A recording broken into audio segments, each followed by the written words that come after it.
She can.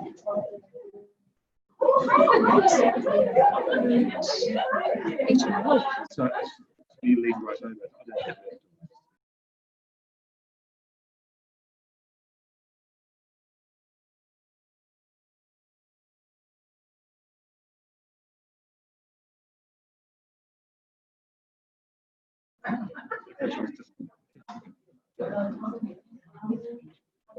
Okay, everyone, we're about to kick off. So here we go. Shall I just press unmute and carry on then? Good to go. Okay, good afternoon, everybody. I'm Stephen Hunt. I'm the chair of Risk New Zealand, and welcome to our September lunchtime seminar. Our lunchtime seminars, they run on the first Tuesday of most months, and they are a mainstay, one of our most popular events. So welcome. I'd like to thank and acknowledge the support of Risk New Zealand's partners who make these events possible. Our premier sponsors, SAI Global, Marsh and Paladin, our key lunchtime seminar sponsors, Cybercraft and Safety Associates, lunchtime seminar supporters, and our venues across the country, KPMG, Watercare, Christchurch City Council and Powerco. Now today's lunchtime seminar will be delivered across 4 venues, Auckland, Wellington, Christchurch and New Plymouth. And they also connected many more participants through a webinar. So we have 35 people attending and spread across the country.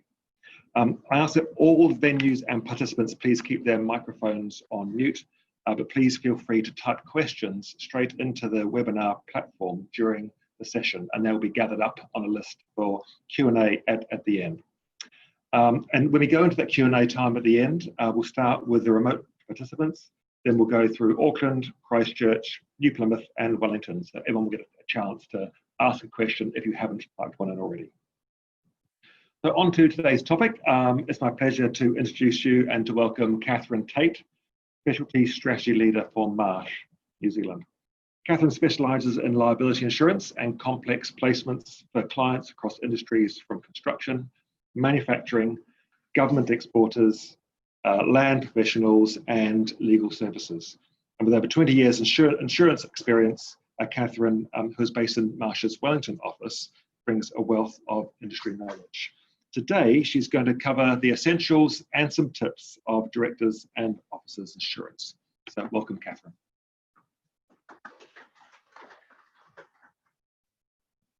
Thank you for that lovely introduction.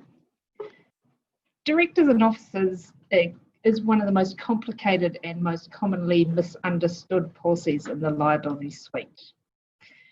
As mentioned, my name is Catherine Tait, and then for those of you who know the English comedian, I'm not bothered. For those of you who know me, I'm also not funny, so don't expect any humour. Anyway, look, I just want to say thank you for giving us your time today. This is a topic that I'm very passionate about. I have been doing the circuit alongside of the IOD for the last 6 months, going around talking to directors themselves about what they're covered for under their directors and officers liability policy. And in some cases, I've been a little bit surprised at how poorly maybe our market has explained that to directors along the way, because there's still a lot of misunderstanding around it. So forgive me for getting a little bit basic on this to begin with. I'm going to go over the ABC of D&O, if you like. Some of you will know that very well, so consider this a good refresher. For those of you who are new to it, then this is a good way for you to start to understand this insurance product. Okay, so the format today is a PowerPoint presentation, and we'll be covering the topics of what is a D&O, who is covered, where claims can come from. We're definitely going to talk about the market conditions at the moment because we're in a big change cycle there. And we're going to talk about some of the things you have to watch out for in insurance policies, some of the extensions you definitely should have, and some of the things that definitely shouldn't be in there as well.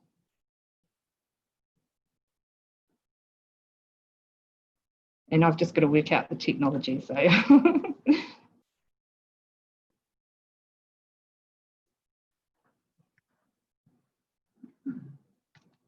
Good, it's not me.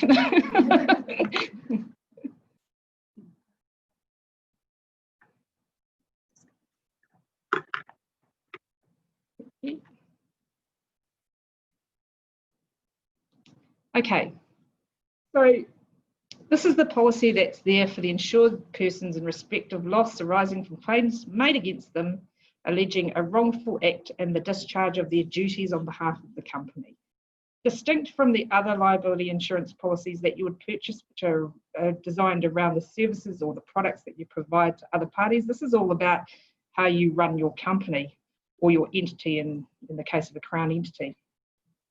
So what is a wrongful act? It's a breach of duty, trust, neglect, error, misstatement, omission or act done by a person in their capacity as a director, officer, or someone with the delegated authority within a company.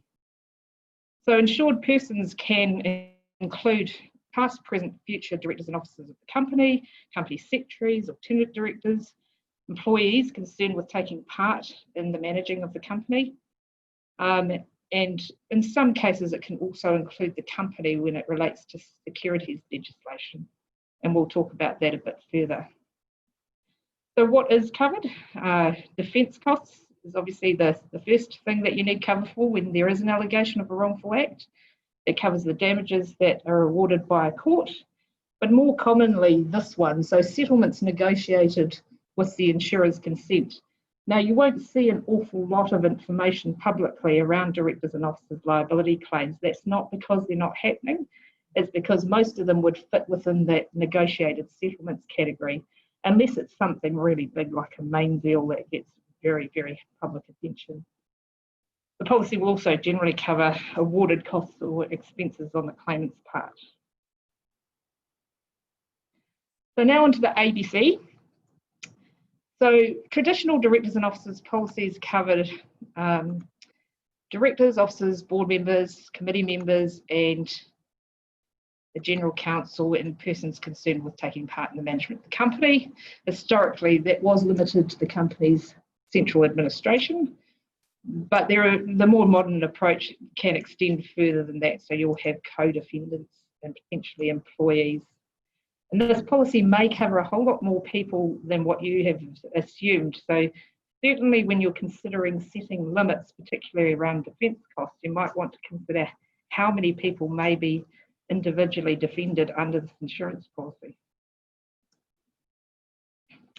So in picture form, if we look at it, so the first one is what is often referred to as side A. So if you look down from indemnification down below the no, this is where side A comes in, and that ensures individual directors and officers where there is no indemnification available from the company or the entity. Most commonly, that would probably happen in a situation where there's an insolvency event and the company simply can't indemnify you, but it can come from other sources.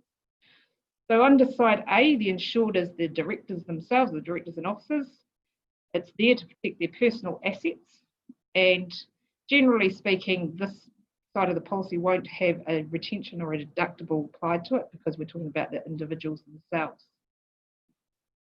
Then there's the side B cover, and that is where the company has been able to indemnify the director or can indemnify the directors and that side B cover reimburses the company for that indemnification.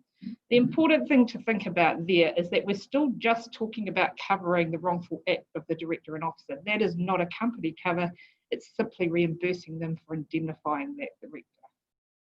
That's there to obviously protect the balance sheet, and this is where the deductible or retention will normally apply in a claim. Then along came C. So probably from about the late 80s to the early 90s, we saw the introduction of side C entity cover under a directors and officers policy, which came about from a need to actually provide some cover to the companies who could also be held liable in the event of a securities action where a company is involved in capital raising and that attaches to them.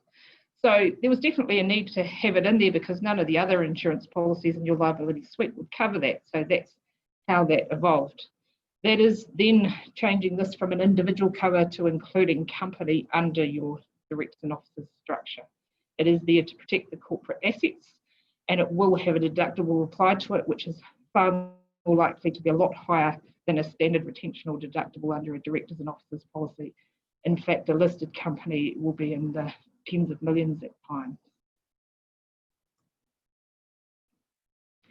So interestingly enough, the Institute of Directors did a survey in 2018 that showed that 76% of companies bought cover for their directors and officers, which tells us that probably still some people don't recognise the risk, and it is a real risk. So over in 2018, statistics say that over 1,000 directors and officers and statutory liability claims notifications were made in New Zealand. We know that the cost of defending these is escalating, and the risks are very real. So just to give you a little bit of a feel for those risks, we've put up some estimated D&O defence costs based on some fact and some calculation in there. So if you look at the first one, that's just the Register of Companies action only that we're talking about against Feltex, and you're up in the $1 million mark just to defend that. Bridgecorp, obviously, jump up there to 5 million. Then a very large civil action in New Zealand, 10 million plus. And when you go overseas, then, you know, how long is a piece of string? We've got 20 to 50 million there, but there's certainly some larger ones out there. So that little chart just underneath that sort of shows you that really you should be thinking at the low risk organisation level. You want to be somewhere between, you know, $3 and $7 million, and upward from there. You're certainly a safer defence cost limit. And then when you get into that higher risk category, then you should a minimum of 10 million, but you should be looking at upwards of that.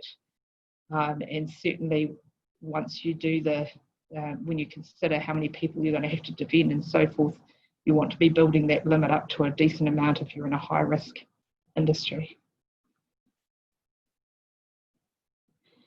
So in New Zealand, most of the claims examples we would see would have come out of liquidation, certainly the ones that you would have seen publicly. We look at where those types of claims come from. It's the creditors, that reckless trading, seeking to recover debt following insolvency, alleged breach of contract. And again, with liquidators and receivers, similar thing, it's the reckless trading whilst insolvent, which is the very public Mainzeal case, and negligence resulting in loss to the company. And then in that same category, you'll have shareholders and other investors who he can make claims against you for misrepresentation, inadequate or inaccurate disclosure in financial reporting in public or private placements, materials, etc. And you'll probably all know that recently the NZX have changed their continuous disclosure rules, which mean that you have to take a more proactive stance in notification as well. So the other places that you can see claims from outside of that is competitors can take a claim against you for unfair trade practices, defamation, breach of intellectual property rights. And probably the more common and well known would be the regulatory bodies. Most people will be familiar with the likes of the WorkSafe, who can take an action against an individual director in the case of a serious incident. But also the Financial Markets Authority, the securities legislation will impact their trading and a multitude of others. I just wanted to talk a little bit about the interaction between the Companies Act, your constitution and insurance. And because I'm in Wellington, I thought I'd also bring in a little bit around the Crown Entities Act, although we won't go into great detail because we don't have time. Just really touching on it. So there's definitely some similarities between the Companies Act and the Crown Entities Act, in that both of them allow you to indemnify and insure your directors and officers and employees on the basis that they won't cover, that you're not allowed to insure, and they will not indemnify you for criminal activity or acting in bad faith. So it's similar in that regard. They're written very differently though, and I just won't read that out to you because you can look at that on the Companies Act. But when we look at the Crown Entities Act, the way that is described is that you can only indemnify and insure if it is an excluded event, excluded act, which effectively means that it's not in bad faith and it is in the performance of your intended performance or the entity's duties. The Crown Entities Act goes a little bit further than this because, as you know, if you are a Crown entity, you do have some immunity to civil claims if they are a result of an excluded act. But it's also a little bit harsher in how it treats you if you do indemnify or insure for something that you shouldn't. And in that event, you will be required individually to repay the cost of that insurance or the indemnification provided that fell outside of the allowance under the Crown Entities Act.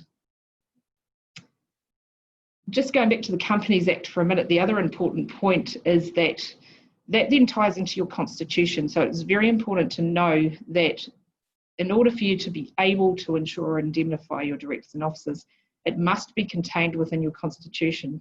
Otherwise, you can't.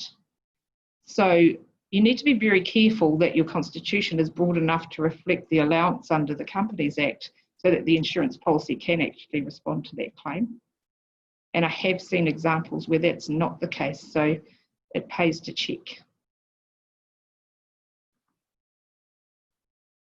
So just onto the market update. So we are in a volatile market at the moment. I'm going to talk an awful lot about Australia, and there is a good reason for that. If you consider that 3 of our major insurers in New Zealand, being IAG, Vero, Suncorp and QBE, are Australian, that gives you a pretty good picture of why this might impact on us. But it is broader than that, because in Australasia there is a D&O market that is suffering from very high claims at the moment.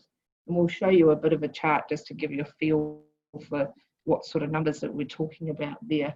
So Australia is having a direct impact on New Zealand. We are certainly on the softer end of it. If you're in Australia and an ASX listed company at the moment, you'll be feeling this a lot tougher than what we are.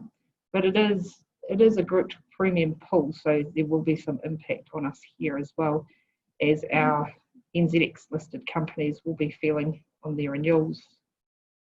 So conditions are adjusting, in particular for those ASX companies off the back of unsustainable pricing. And just to give you a bit of a feel for that unsustainable pricing, the Australian current premium pool is $500 million against 1.5 billion total reserves over a 16-year period. So it's not going to turn around in any hurry. So what's happening because of that is we are seeing the insurers restricting the amount of capacity they'll put out for any one client. They are increasing premiums and deductibles as well.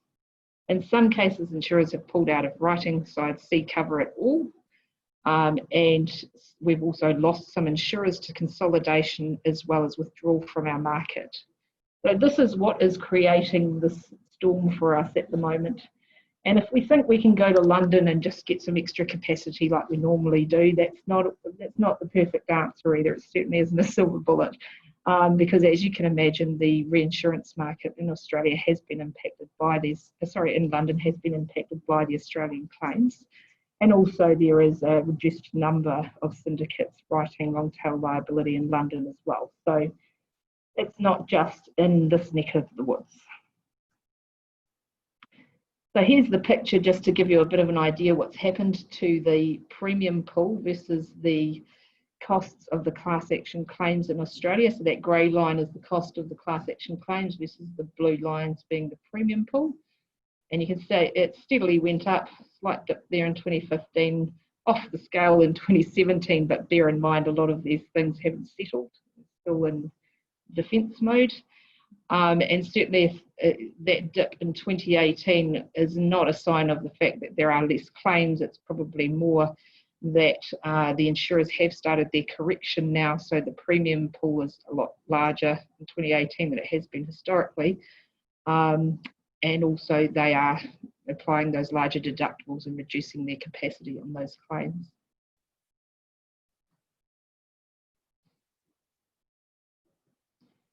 So just on to the coverage must-haves. So we talked about Side C cover earlier on, and now having company cover introduced into what was individual cover for directors and officers.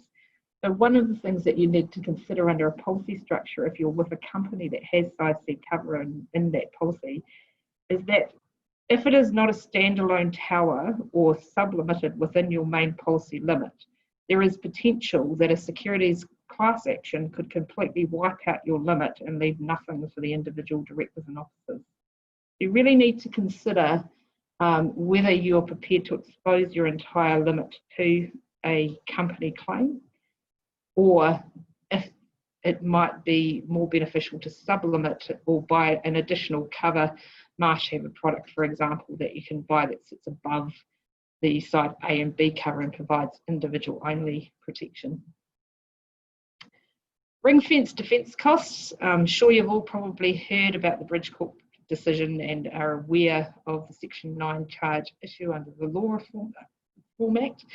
But I think now what we need to be focusing on is, it's great that we've done that, but when it initially came out, a lot of the percentages that were applied, you know, a portion of the limit that was applied to defence costs was either driven by insurers, because that's all they would offer, or thumbsuck, because we don't have anything to base that on.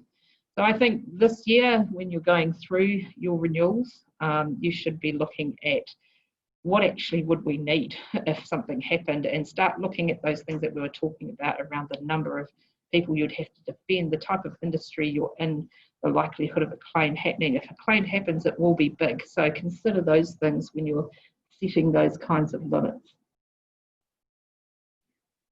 Advancement of defence costs is not a nice to have, it's necessary. There needs to be a clause within your policy that allows for the insurer to pay those costs as they fall due rather than paying at the end. And you need to check the wording of those policies to ensure that it does what you think it does. And those advanced defence costs should not be unreasonably withheld, and it shouldn't be conditional. Obviously, with fraud and dishonesty, there are some conditions, but there needs to be final adjudication language in there so that if you are acquitted, then you're able to claim those costs. A discovery period. It's probably one of the most underestimated extensions under a directors and officers policy, because what this effectively does is it gives you an ability to get an extended reporting period under your policy should your insurer decide not to renew your cover. And that could happen if something happens within your business during the year, and the insurer either feels that there's a cultural issue or potentially there's a insolvency event that may happen. They could refuse to renew your policy, and you may find that no one else wants to take that on. So you could find yourself in an uninsured position for all of the past activities that you've done for your organisation. And if there is an event like that going on, that's probably the time you would be most vulnerable. If you have a discovery period option under your policy, it will allow you to invoke a further 12 or 24-month period to notify claims that come out of that past activities. Investigations and inquiry costs. I don't know if any of you have seen our recent D&O brochure that we've put out, but we've mentioned a number of extensions under there that you need to look at under your policy, and this is one, because investigations normally would happen before a potential claim comes out for you, but they don't, without the right trigger clause under your extension, it might not respond if there isn't actually a claim pending. Severability and non-imputation. I would hope that every D&O policy has this extension in it, because clearly you don't want to be tied into something that one of the other directors may have done and not have access to cover yourself. This clause is there to protect you against that, and also treat you as individuals from a proposal form perspective. So if someone does tell a bit of a porky, that doesn't attach to you down the track. Non-avoidance and cancellation. Good policies will only allow the insurer to cancel your policy in the event of non-payment of premium, but many policies have much broader clauses in favour of the insurer, so those are things you should try to negotiate out alongside of your brokers. And insurers should have clauses to waive their rights to avoid their policy. They'll have some right backs in there around circumstances they're not prepared to do that on.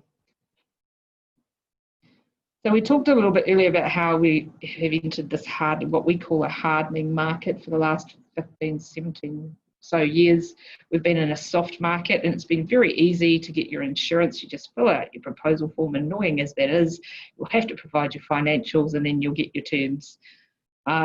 No one should treat their directors and officers renewal like this now. So especially the larger organisations, or if you're a Crown organisation or someone who, you know, the insurers may have some concerns about, it's now back on us to ask the insurers to insure us. Before, it was a case of, well, we might let you insure this client. Now it's a, do we want to insure this client? So what we have to be doing now is convincing the insurers that you are a good risk and someone that they want to have a relationship with, that they want to maintain.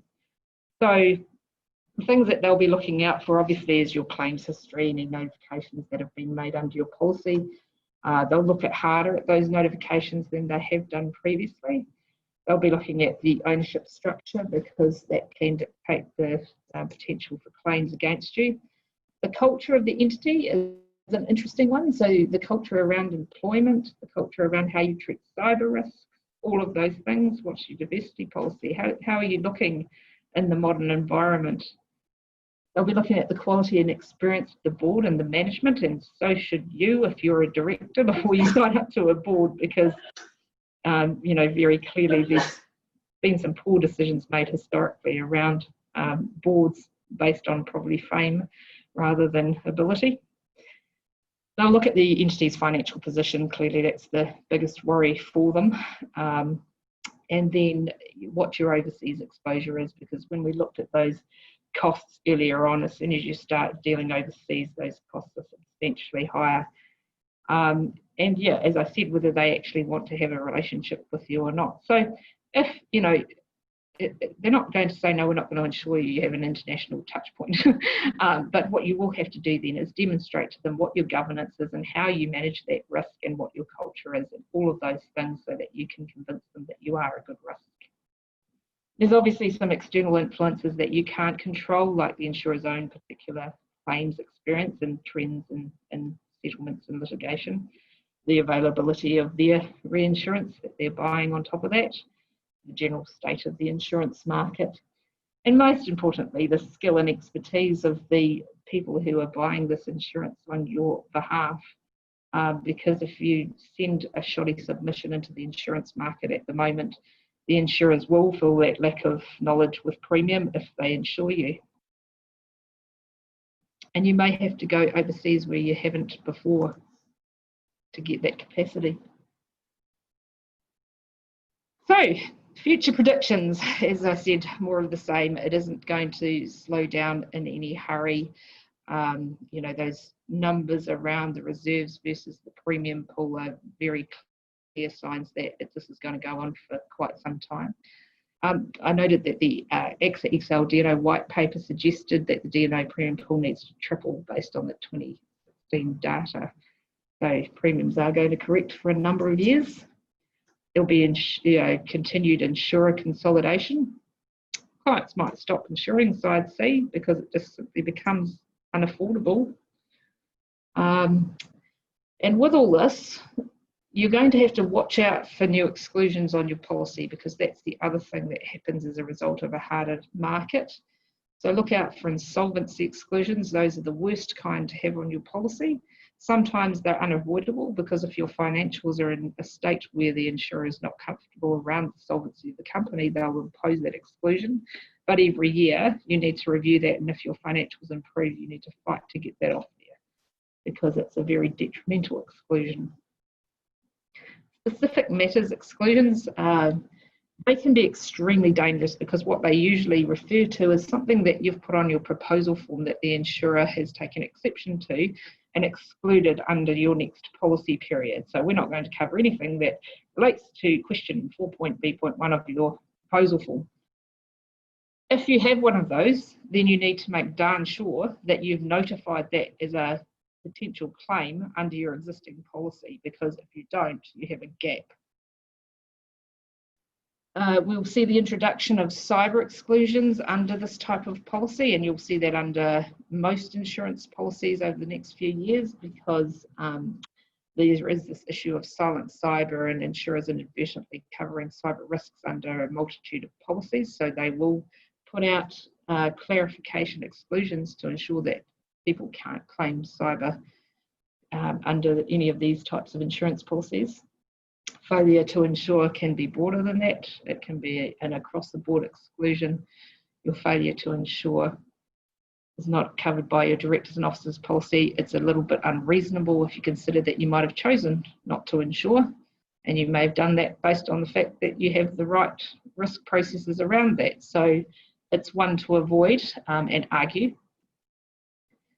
But at the end of the day, a good risk can still buy insurance. It's just going to cost a bit more. Thank you. Have you got any questions for me?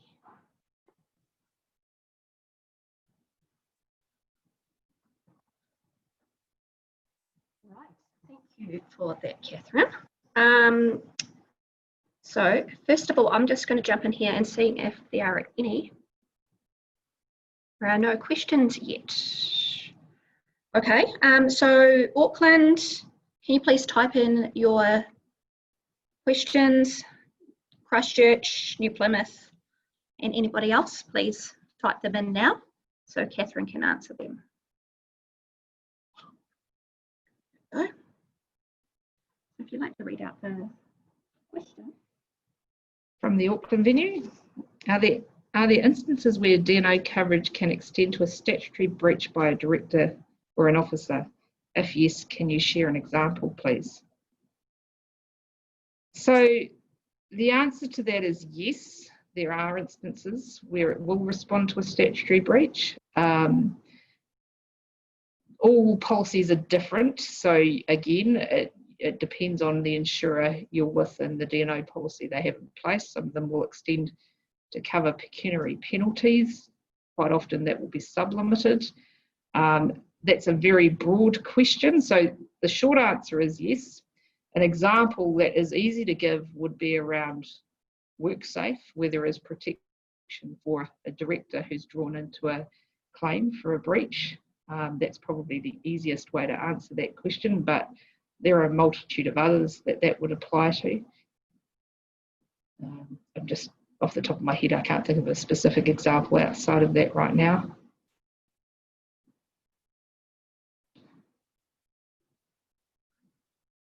No questions from Christchurch, and there's a remote one from Jim Hartnett. Okay. D&Os for directors and officers. How do officers get themselves covered? Have there been situations where the directors have exhausted the available cover?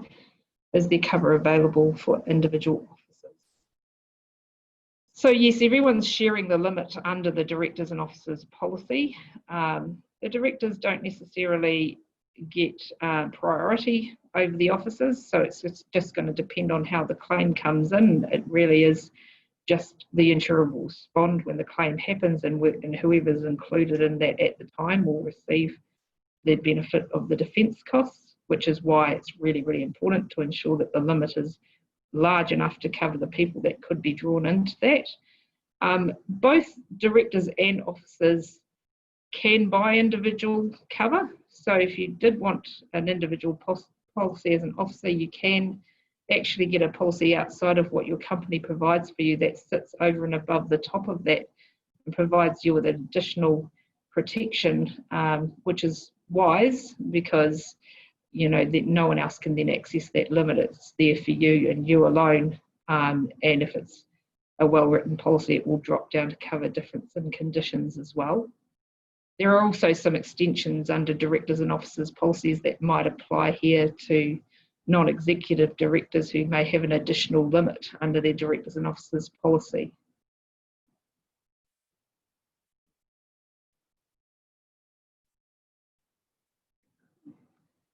Can you expand on the failure to insure exclusion for cyber, please?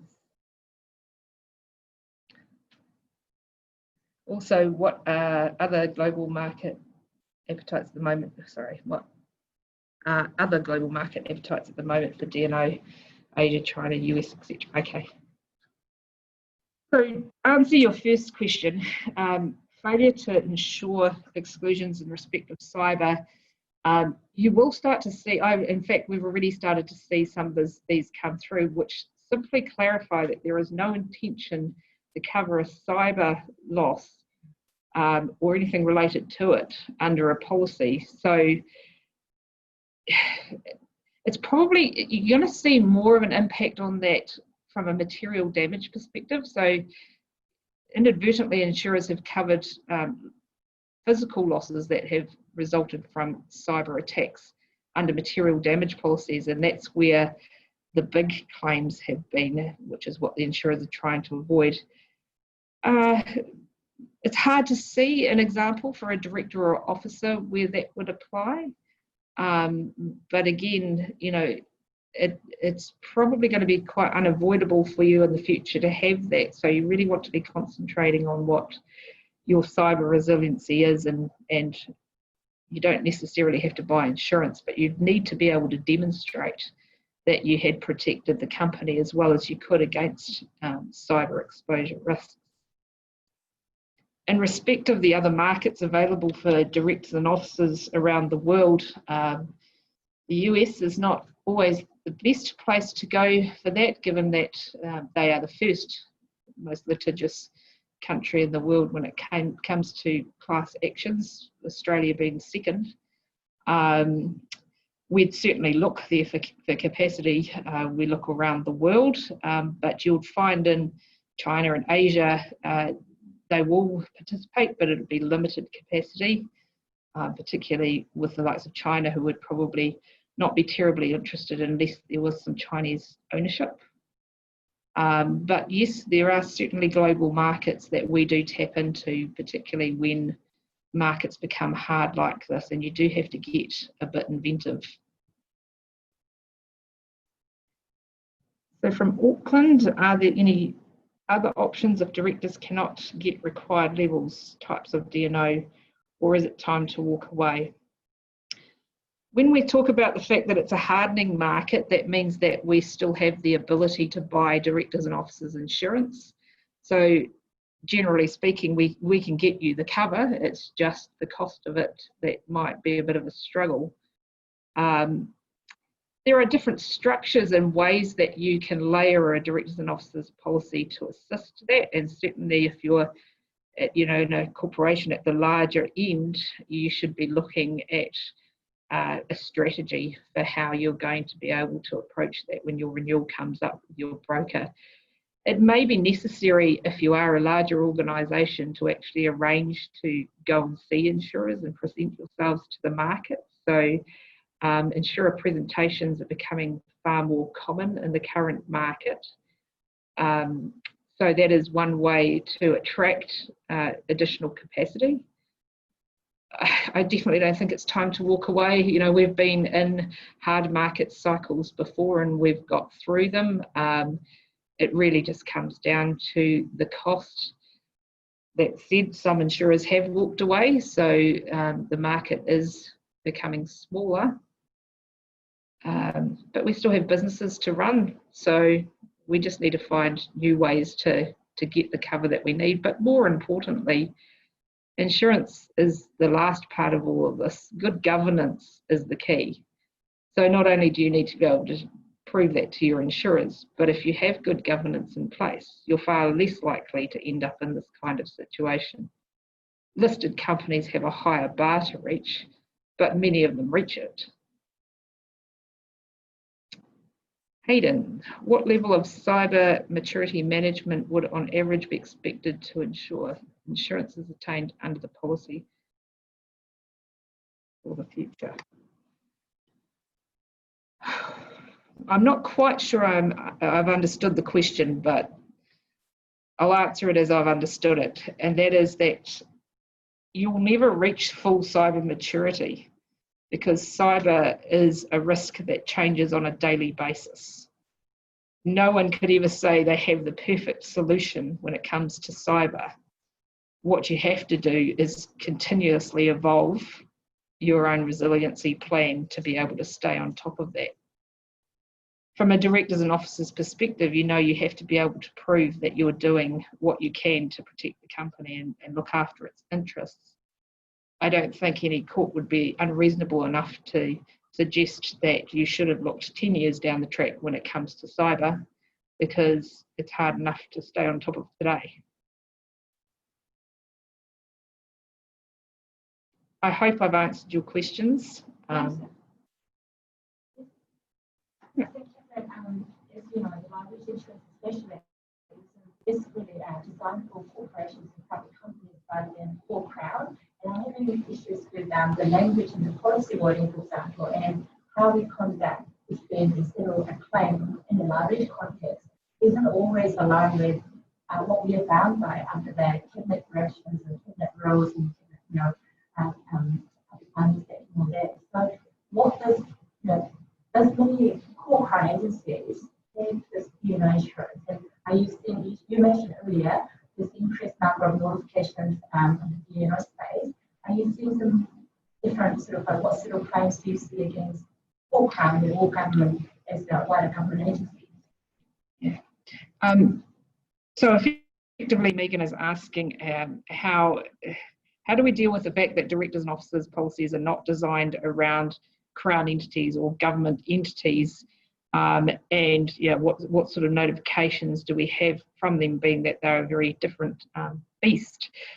So I've been involved with directors and officers of insurance for Crown entities for a very long time with my history in Wellington, and this is a question that has been raised over and over with the insurers who, in my own personal belief, don't have a full understanding of the differences between insuring a government department versus a Crown entity versus a corporation.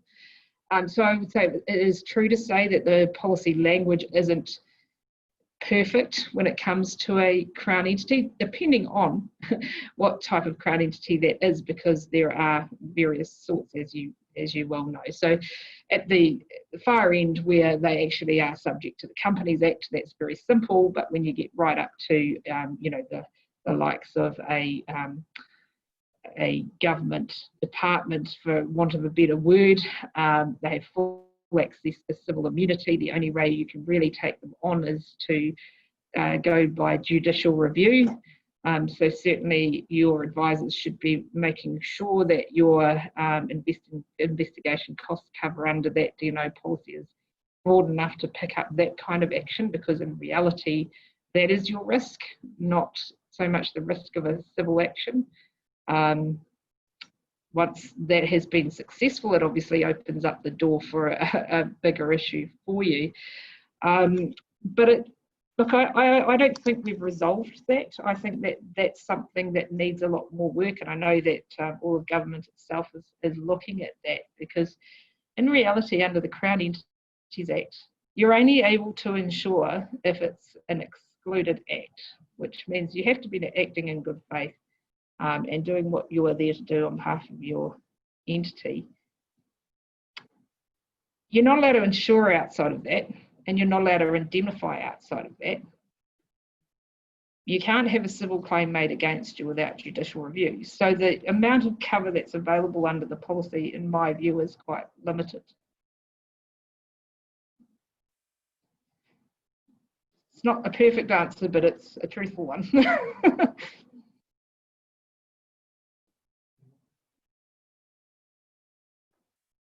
Catherine, thank you very much. That was interesting.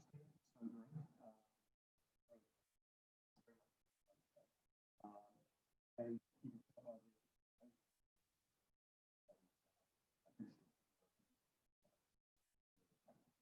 thank you very much for your time, and we look forward to seeing you again. Thank you.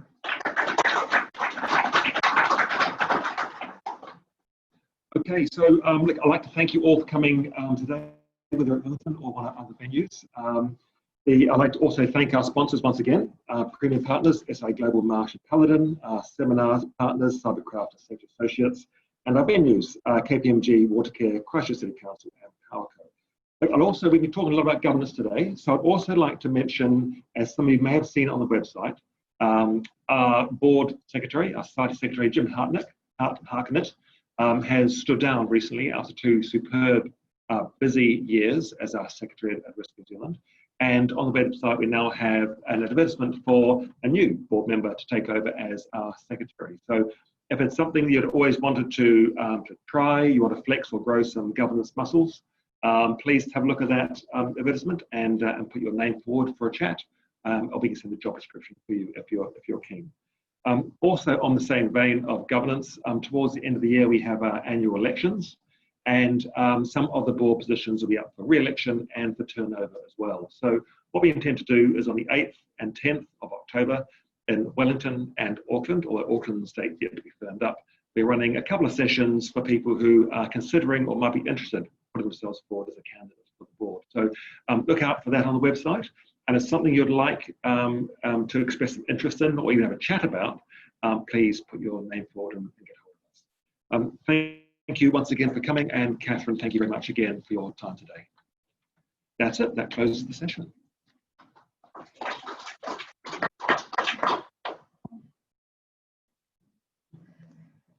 I'm just ending.